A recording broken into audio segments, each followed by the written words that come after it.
Hello बच्चों, आप सभी का स्वागत है आप इस YouTube चैनल पर। आज हम कक्षा 10th के विज्ञान विषय का यानी साइंस का पूरा पेपर आपके सामने लेकर आ चुके हैं। साइंस कक्षा 10 2024-25 का अर्धवार्षिक परीक्षा का पूरा पेपर इस वीडियो में विद सॉल्यूशन करवाया जाएगा। तो चलिए शुरू करते हैं इस पेपर को। तो आप देख पा रहे हो कि ये एकदम रियल पेपर है, बिल्कुल हूबहू आपके ऐसा पेपर आपको देखने को मिलने वाला है। तो कक्षा 10 के लिए सबसे पहले आप हमारे एक टेलीग्राम चैनल है जिसका नाम भी स्टडी पॉइंट बीकानेर है, उसको आप ज्वाइन कर लीजिएगा, जहाँ पर आपको सारे पेपर्स मिल जाते हैं। ठीक है, आपको सारे पेपर मिल जाएंगे स्टडी पॉइंट बीकानेर नाम से विथ सॉल्यूशन वहाँ पर, और हूबहू रियल पेपर, क्योंकि यूट्यूब पर सारे पेपर डालना अवेलेबल नहीं है, तो आप वहाँ से उसको ज्वाइन कर सकते हैं। तो इसलिए आपके रहता है। फिर आप हम शुरू करते हैं यहाँ से। तो देखिए, आप सबसे पहले देखिए, दानेदार जिंक पर तनु यानी HCl डालने पर कौन सी गैस उपलब्ध होती है। जब HCl आप डालते हो तो कौन सी गैस आती है? Cl2 गैस आती है। फिर है हमारा उदर यानी पेट में कौन सा अम्ल उत्पन्न करता है?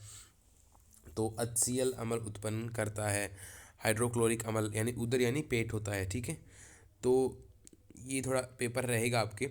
अब अगर कौन सी अधातु है वो द्रव्य अवस्था में पाई जाती है? ब्रोमीन है। ठीक है, कौन सी? ब्रोमीन। फिर है आयनिक यौगिकों के गलनांक एवं क्वथनांक होते हैं। आयनिक यौगिकों के ये होते हैं आपके उच्च, हमेशा ही उच्च होते हैं। पादप में जाइलम उत्तरदायी होता है। जाइलम किसके लिए? जल का वहन करता है, अमीनो अम्ल का वहन करता है, भोजन का, या फिर जाइलम होता है वो ऑक्सीजन का वहन करता है। फिर आगे चलते हैं, इनमें से कौन सा आपातकालीन हार्मोन है? आपातकालीन हार्मोन कौन सा है? इसमें एड्रेलिन है, एस्ट्रोजन है, इंसुलिन। इंसुलिन होता है जहाँ तक मुझे पता है। पराग कणों का निर्माण होता है पराग कोश में, पुष्पाशय में, भ्रूण कोश में, पराग कोश में होता होगा। और आप फिर क्वेश्चन देखते रहिए पहले। RRYY जीनी संरचना का बाह्य लक्षण क्या होता है? ये जो आपके थर्ड लेशन है उसमें से क्वेश्चन आ रखा है। फिर है प्रकाश का वेग निर्वात में कितना होता है? कितना होता है? 10 की घात ये 3 × 10⁸ मिली सेकेंड ये होता है। मानव नेत्र जिस भाग पर किसी वस्तु का प्रतिबिंब बनाते हैं वह क्या कहलाती है? दृष्टिपटल। और आगे चलते हैं, कार्य करने की दर को क्या कहते हैं? कार्य करने की दर को क्या कहते हैं? विभव, सॉरी शक्ति ही कहते होंगे सर, जहाँ तक मुझे पता है। निम्न में से सबसे बड़ा पारतंत्र कौन सा है? रेगिस्तान, महासागर, वन या झील? वन होगा। रिक्त स्थानों की पूर्ति कीजिए। मैग्नीशियम को वायु की स्थिति में जलाने पर प्राप्त होता है। ये थोड़ा देख लीजिए। रेल की पटड़ी और मशीन के पुर्जों की दरारों को किसके द्वारा होता है? उसमें लोहे को होता है, उसमें थोड़ा कार्बन की संयोजकता होती है। मनुष्य का रुधिर की उपस्थिति के कारण लाल रंग, तो इसमें होगा हीमोग्लोबिन। साइंस में ज़्यादातर क्वेश्चन आपको खुद ही करने होंगे, मैं बस आपको पेपर पूरा बता सकता हूँ। तो इसमें तो होगा हीमोग्लोबिन। पीयूष ग्रंथि को क्या कहते हैं? ये इंपॉर्टेंट क्वेश्चन है, बहुत बार आ चुका है। यदि वायुमंडल न होता तो आकाश का रंग कैसा दिखाई देता? नीला दिखाई देता? नहीं, काला दिखाई देता। कैसा? काला। आगे चलते हैं थोड़ा। 2 mg + O2 बराबर 2 mg, तो इसमें होता फिर MgO + O3 ऐसा होता।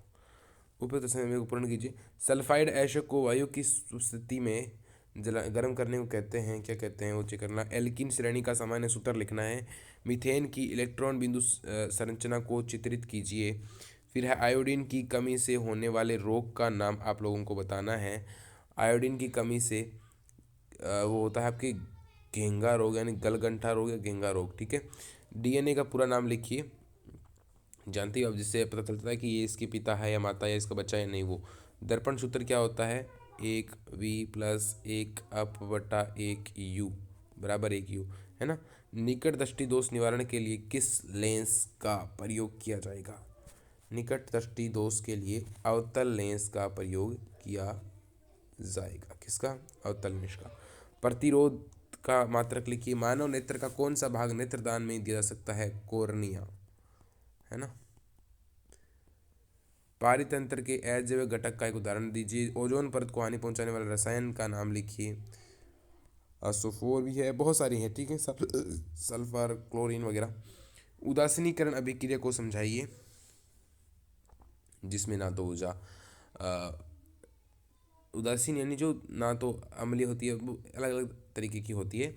धातु तत्व में 4 अंतर लिखिए। लिख सकते हो, धातु विद्युत की सुचालक होती है, धातु लगभग विद्युत की कुचालक होती है। धातुएं चमकीली व कठोर होती है, या धातु चमकीली नहीं होती है। इस तरीके से 3-4 अंतर लिख सकते हो। साबुन की सफाई प्रक्रिया को समझाइए, यानी मिशेल की संरचना वगैरह वो आपको समझानी है। फिर है प्रकाश संश्लेषण प्रक्रम को समझाइए, वह आवश्यक समीकरण भी लिखिए, यानी पौधों में जो प्रकाश संश्लेषण होता है उसको समझाना है। तंत्रिका कोशिका का नामांकित चित्र बनाइए, चित्र भी बनाना है आपको पूरा। और अमीबा में द्विखंडन को आपको समझाना है। आनुवांशिकता की परिभाषा लिखिए, आनुवांशिकता यानी हेरिडिटी।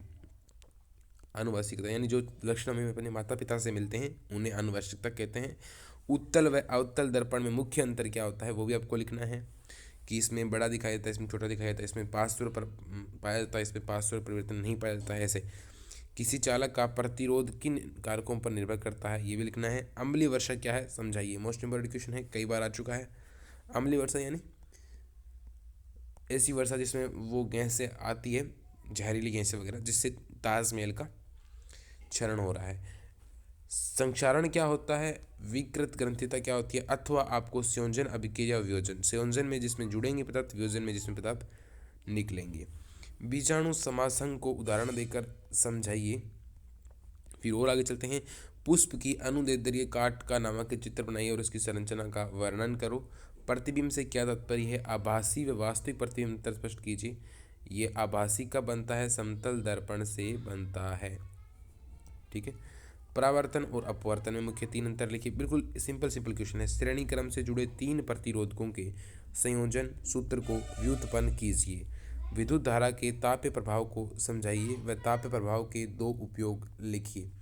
और आगे चलते हैं। क्लोर क्षार अभिक्रिया को समझाइए व निम्न के रासायनिक सूत्र 2 उपयोग लिखिए। विरंजक चूर्ण, बेकिंग सोडा। कौन कौन से, विरंजक चूर्ण व बेकिंग सोडा इनकी रासायनिक सूत्र लिखने, तो CaLCO3 और विरंजक चूर्ण इनके आपको लिखने हैं। फिर थोड़ा और आगे चलते हैं। H2SO4 की 2N या ZN की धातु से क्रिया करने पर कौन सी गैस निकलती है, अम्ल की धातु से क्रिया, ये आपको लिखने थोड़े। मानव पाचन तंत्र का नामांकित चित्र बनाइए, भोजन के पाचन के प्रक्रम को समझाना है। यह श्वसन तंत्र का नामांकित चित्र बनाइए, वायवीय तथा अवायवीय श्वसन में मुख्य अंतर लिखिए। ये पेपर है, रट के जाना है पूरा का पूरा। इन 2 क्वेश्चन में से एक क्वेश्चन नर जनन तंत्र का भी आ सकता है, तो उसको भी थोड़ा देख के जाना। और आई होप आप लोग अच्छे से तैयारी कर रहे होंगे। और ये साइंस का पेपर था 10th क्लास का। अभी बात ध्यान रखना आप लोग कि टेलीग्राम चैनल है हमारा स्टडी पॉइंट बीकानेर के नाम से, उसको आप ज्वाइन कर लीजिएगा, जहाँ पर आपको ये सारे पेपर्स की PDF मिल जाएगी विथ सॉल्यूशन, है ना। तो आप उसको ज्वाइन जरूर कर लीजिएगा। चलो अब इस वीडियो में इतना ही। वीडियो को जरूर लाइक कर देना, चैनल को भी अपने सब्सक्राइब कर देना अगर नए हो तो, वरना अगर पुराने अगर दोस्तों आपने कर ही रखा होगा। चलिए मिलते हैं अगले वीडियो में दोस्तों।